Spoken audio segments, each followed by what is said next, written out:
Morning বন্ধুরা, আজকে দেখো বাইরের ওয়েদারটা। পাখিদের তো দেখতে পাচ্ছি না, একটু অনেক পাখি দেখছিলাম। এখন সকাল 6টা বাজে। হ্যাঁ, ওইটা হলো গীতা ভবন, এটা যশোদা ভবন, আর এই হলো আমাদের রুম।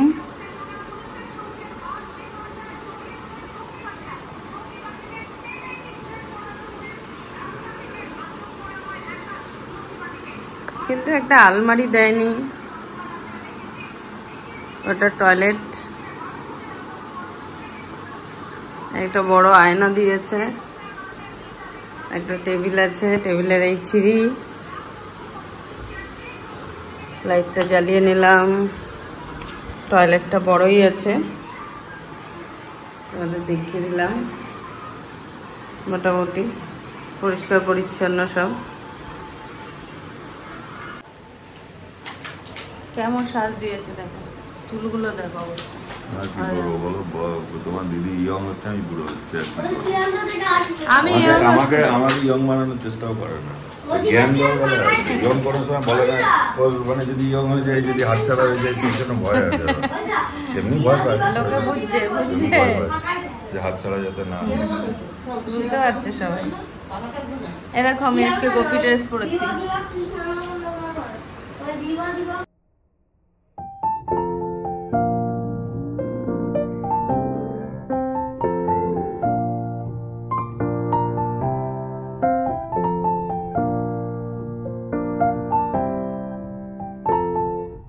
তো এটা হোটেলটার সামনের দিকটা, মানে এই দিক থেকে এসে ঢুকতে হয়। ওই দেখো মন্দিরের চূড়াটা দেখা যাচ্ছে। আর এখানে নিচে কিন্তু অনেক রকমের গাছ আছে, পেঁপে গাছ, তারপরে তোমার আমার দেখে মনে হচ্ছে ওটা ড্রাগন ফল গাছ। তো অতটা বুঝতে পারলাম না উপর থেকে। প্রথমে যাব, গিয়ে চা খাবো, তারপরে আসবো, এসে মন্দিরের ওখানে যাবো, তাই তো? আজকের দিনটা আছি, কালকে এসেছি। আর এই যে আমাদের যশোদা ভবন। চলো টোটো করে এখন গেটে পর্যন্ত যাব। এখানে সব টোটো করে যেতে হয়। টোটো করেছি আমরা, এখন চা খেতে যাব বলে। দারুণ হাওয়া দিচ্ছে, বাইরেটা খুব সুন্দর হাওয়া আছে। আর হোটেল থেকে তোমরা যে কোনো জায়গায় চলে যেতে পারো টোটো করে। সব জায়গায় হোটেলের সামনে তোমরা টোটো পেয়ে যাবে। আর মন্দিরের ভেতরে কিন্তু তুমি যে জায়গাতেই যাবে, একমাত্র গোশালা বাদ দিয়ে সব জায়গাতে কিন্তু 10 টাকা করে ভাড়া। আর আমরা হোটেল থেকে গোশালা গিয়েছিলাম, সেই সময় আমাদের 15 টাকা নিয়েছিল। তো এখানকার ভিউটা কিন্তু খুবই সুন্দর। বাইরেটা দেখতেই পাচ্ছ তোমরা যে কত সুন্দর গাছ দেওয়া, সবুজে সবুজে একদম পুরো ভরে আছে চারিদিকটা। তো এখান থেকে গেটটা 4 নম্বর গেট। তো এই যে চা খেতে আমরা চলে এসেছি অলরেডি, দেখো আমরা এখন বাইরে। তো এখানে দেখো চা খাওয়া কমপ্লিট করে, আমি সাধারণত চায়ের সাথে বিস্কুট খাই না, কিন্তু আজকে সকালবেলা একটু বিস্কুট খেতে ইচ্ছা হচ্ছিল, তাই জন্য খেয়ে নিলাম।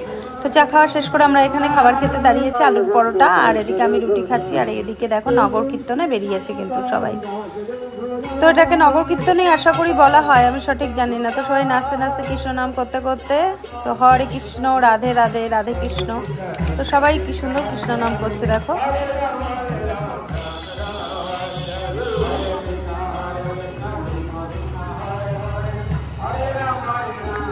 টিফিন হচ্ছে আলুর পরোটা। আমি খাইনি, আমি রুটি খেয়েছি। সাম্য খাচ্ছে আলুর পরোটা, তাই তো? কই ওই দেখ, তুই কোনো কথাই তো বলছিস না, লজ্জা পাচ্ছে সাম্য। আমরা এখন নবদ্বীপ ঘুরতে টোটোয় উঠে গেছি। এখন আমরা ঘাটে যাচ্ছি, নবদ্বীপ ঘাটে।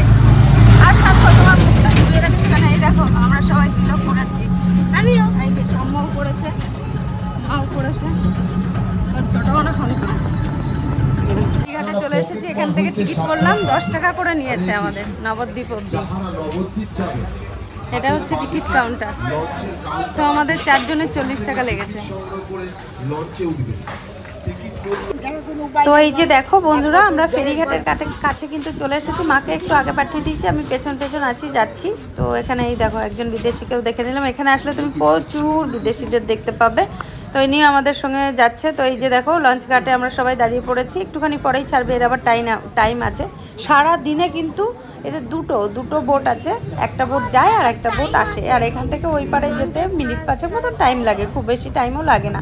তো এই যে নদীটা তোমরা দেখতে পাচ্ছ, অলরেডি আমাদের বোট ছেড়ে দিয়েছে। এই নদীটাকে কি নদী বলে বলো তো? এটা হলো জলঙ্গি নদী। তো এটা জলঙ্গি, আর ওই পাশে যেটা, এটা তো একদম নীল জল দেখছো, স্থির জলটাই, কিন্তু অতটা কোনো স্রোত নেই, কিন্তু এরপরেই তুমি দেখতে পারবে। আর ওই পাশে যে ঘোলা জলটা দেখছো, ওটা কিন্তু ভাগীরথী নদী। তো ভাগীরথী আর জলঙ্গি দুই পাশে দুটো জল একদম কিন্তু কোনো সময় আর ওই দেখো যে লঞ্চটা রয়েছে ওখানে, ওইটা চলে গেল। দুটো লঞ্চ আমি বলেছিলাম, আমাদেরটা যাচ্ছে, ওটা আসছে। আর এই দেখো দূর থেকে আমাদের মায়াপুর মন্দিরের চূড়া, এটা কিন্তু নতুন মন্দির, এখনো অবধি কমপ্লিট হয়নি মন্দিরটা। আর এই দেখো দেখতে দেখতে আমরা নবদ্বীপ চলে এসেছি, আর টোটোতেও উঠে গেলাম। এখন কটা জায়গা দেখবো, তো চলো কোন কোন জায়গা দেখছি।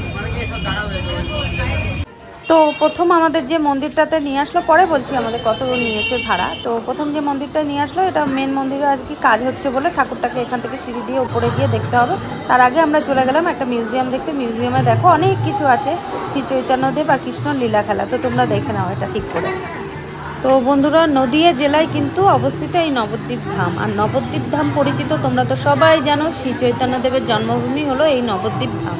তো এখানে একটা মিউজিয়ামের মতন করেছে, এখানে অনেক কিছু আছে, তো তোমরা পরপর দেখতে থাকো। এখানে শ্রী চৈতন্যদেবের সন্ন্যাস পর্যন্ত, আর এদিকে তোমার শ্রীকৃষ্ণেরও সব কিছু আছে, দেখতে থাকো তোমরা। পায়ে ফুল রাখছে, উপরে লেখা আছে এই যে মাধবের কাষ্ঠকরি।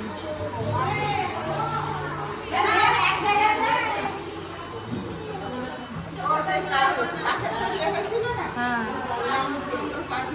আর এই যে সেই তীর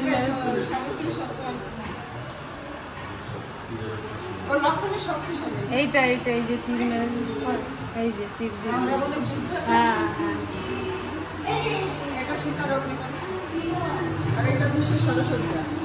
এটা সেই কৃষ্ণকে নিয়ে গেছিল, যে সেই কৃষ্ণের জন্ম, এই যে সেই কৃষ্ণের সারসজ্জা।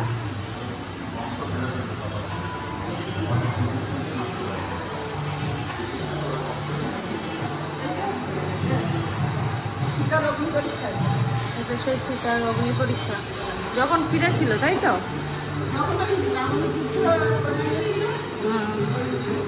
হ্যাঁ, যখন, হ্যাঁ,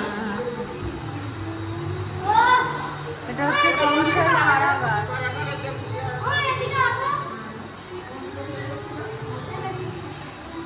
এটা কৃষ্ণ কালী, ও কৃষ্ণ সেই কালী হয়েছিল, সেইটা কৃষ্ণ কালী। এটা রাসলীলা, এটা কৃষ্ণ রাসলীলা।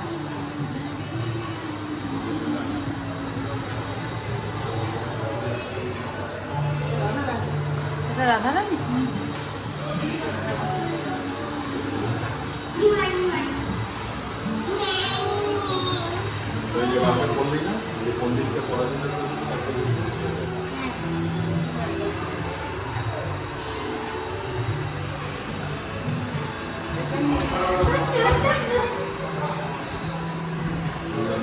এটা নিমাই কীর্তন, দিগ্বিজয়ী পণ্ডিত পরাজিত করেছিল না, পরাজয় করেছিল, সেটা সেটা হ্যাঁ। এটা নিমাই সন্ন্যাস হয়েছিল, হ্যাঁ সেইটা।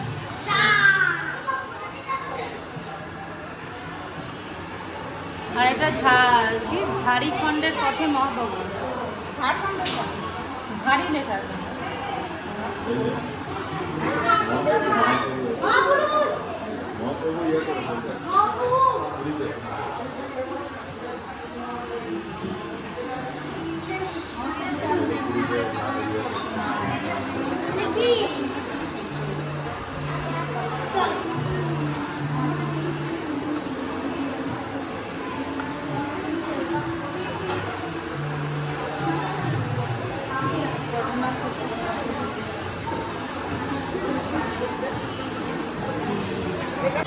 মিউজিয়াম দেখা আমরা কমপ্লিট করে এখানে দেখো উপরে চলে এসেছি মন্দিরের ঠাকুরকে দেখার জন্য। দরজা তো আটকানো, আর এই দেখো কত বড় একটা গোপাল আছে। তো এখানে কি ঠাকুর, এখানে চৈতন্যদেব আর গোপালকেই আমি দেখতে পেলাম। আর এখানে আবারও একটা মন্দিরে আমরা চলে এসেছি। তো এইখানে নবদ্বীপ সম্পর্কে তোমাদেরকে আমি যেটা বলবো সেটা হচ্ছে যে সেন রাজাদের রাজত্বকালে কিন্তু এই নবদ্বীপ তাদের রাজধানী ছিল। আর নবদ্বীপ কিন্তু একটা পৌরসভা এলাকা। এছাড়া নবদ্বীপ কিন্তু সংস্কৃত চর্চা আর বিদ্যা লাভের পাঠস্থান ছিল। এই জন্য কিন্তু প্রাচীন সময়ে নবদ্বীপকে কিন্তু বাংলার অক্সফোর্ড নাম দেওয়া হয়েছিল। আর এই নবদ্বীপ কিন্তু ভাগীরথী নদীর তীরে অবস্থিত। প্রথম দিকে কিন্তু এটা নদীটার পূর্ব দিকে ছিল, কিন্তু পরে না নদীর ভাঙার জন্যে মানে ভূমিকম্পর ফলে এত সমস্যা তৈরি হচ্ছে, আস্তে আস্তে কি হয়েছে, এটা প্রবাহ পাল্টে নদী এটা চলে গেছে। বর্তমানে এটা এখন শহরটা পশ্চিম দিকে, নদীর পশ্চিম দিকে অবস্থান করছে।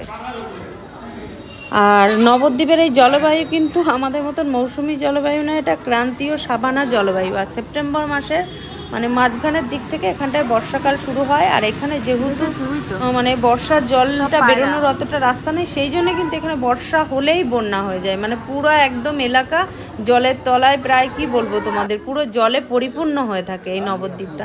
তো এই যে দেখো পাশাপাশি অনেকগুলো মন্দির যেগুলো আমাদের দেখাতে নিয়ে গেছে। তো আমার তো কিছু আমি অতটা বুঝতে পারলাম না, তো ওটাও একটা মন্দিরে চলে এসেছি, তো এখানে দেখতে পাবে। আর এই জায়গায় কিন্তু নদিয়া জেলায় এমনিতে একটা জিনিস সবসময় যেটা আছে সেটা হচ্ছে যে হনুমান। এখানে আসলে কিন্তু তোমরা প্রচুর হনুমান দেখতে পাবে। আর এটা বলছে যে সোনার গৌরাঙ্গ, এখানে কতটা সোনার গৌরাঙ্গ আছে আমি জানি না, কারণ আমি তো দেখে কিছু বুঝতে পারলাম না, তাও নিয়ে এসেছে আমাদের, সেই জন্য আমরা দেখে নিলাম কোথায় সোনার গৌরাঙ্গ, আমি তো কিছু বুঝতে পারিনি। যাই হোক, আমরা এখান থেকে বেরিয়ে আরও এক জায়গায় গিয়ে ঠাকুর দর্শন করে কিন্তু তারপরে আমাদের এই যে দেখো হনুমানের কথা বলতে বলতেই হনুমান আমাদের সামনে চলে এসেছে, কলা খাচ্ছে। আমি আগের থেকে দেখতে পাইনি হনুমান, যদি দেখতে পেতাম আমি একটু কলা নিয়ে এসে ওকে দিতাম। তো আমার হাজব্যান্ড তো তোমাদের দাদা বলছে যেও না, ফোন নিয়ে চলে যাবে, সেই ভয়ে আমি খুব বেশি কাছে গিয়ে ভিডিও করতে পারিনি। তো এই যে মা দেখো সামনে, আর আমিও গেলাম গিয়ে এই ঠাকুরটাকে লাস্ট দেখে নিলাম। মানে এরপরে আর কি চলে যাব না, এরপরে আর একটা জায়গায় আমাদের যাওয়ার আছে, সেটা হচ্ছে যে দাঁড়াও দেখাচ্ছি তোমাদের একটু পরে। তো এই দেখো এখানটায় কত সুন্দর ফুল দিয়ে সাজিয়েছে মন্দিরের চারিপাশে। এই মন্দিরটাকেও আমি একবার কিন্তু ঘুরে নিয়েছি পুরোটা, কারণ কোথাও মন্দিরে গেলে পুরো মন্দিরটা দর্শন করতে হয়। আর এই দেখো এখানেও, কিন্তু আমি না ঠিক বুঝতে পারছি না কোথায় কি ঠাকুর আছে। তো এই যে দেখো তোমাদেরকে আমি সব জায়গাটা দেখিয়ে দিলাম। তো এখানেও এসেছি, এখানেও মানে কিন্তু সেই গৌরাঙ্গই আছে, গৌরাঙ্গর সাথে আর একটা কী জানি ঠাকুর জানি এখানটায় আছে। তো এইভাবে দেখো মন্দিরগুলো সব দেখা আমরা কিন্তু কমপ্লিট করে ফেলছি।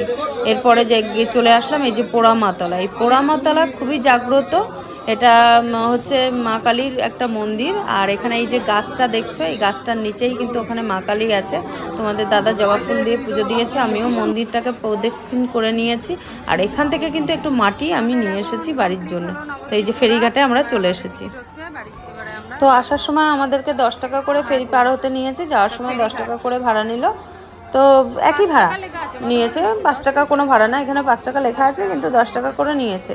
তো এখানে কিন্তু প্রচুর পরিমাণে হনুমান আছে। এখানে তোমার যেটা হয়, এখানে যেটা বিখ্যাত আছে আমি তোমাদের বলি, তোমরা আসলে দেখতেই পাবে, প্রচুর ছোট ছোট নিতাই, গৌর, রাধা কৃষ্ণ, কাঁসা পিতল শিল্পটা কিন্তু এখানে খুব বিখ্যাত। তার সাথে কিন্তু আবার শাখা, মানে আমরা যে হাতের শাখা পরি সেই শাখা, তারপরে মৃৎশিল্প, তারপরে এখানে মিষ্টি, নবদ্বীপের ক্ষীর দই, নবদ্বীপের এই দেখো হনুমান, নবদ্বীপের ক্ষীর দই কিন্তু খুবই বিখ্যাত।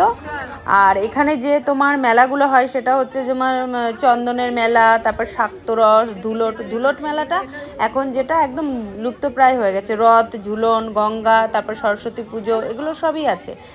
আর শাক্তরসটা তোমাদেরকে একটু বলে দেই, কালী পুজোর পরের দিন, মানে কালী পুজো মানে দুর্গা পুজোর 15 দিন পরে, আর কালী পুজোর ঠিক পরের দিনই শাক্তরস এই পুজোটা হয়। আর এখানে কিন্তু বিভিন্ন দেবদেবীর মূর্তি তৈরি করে এই মানে উপাসনাটা করা হয় এই পুজোর। তো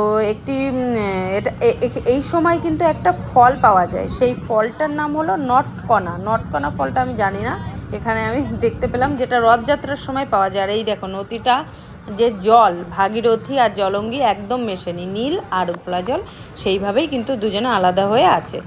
তো এইরকম ইনফরমেশন পাওয়ার জন্যে আমার সাথে থেকো, পাশে থেকো, আর চ্যানেলটা সাবস্ক্রাইব করে একটা লাইক করে দিও। তো চলো টাটা, বাই।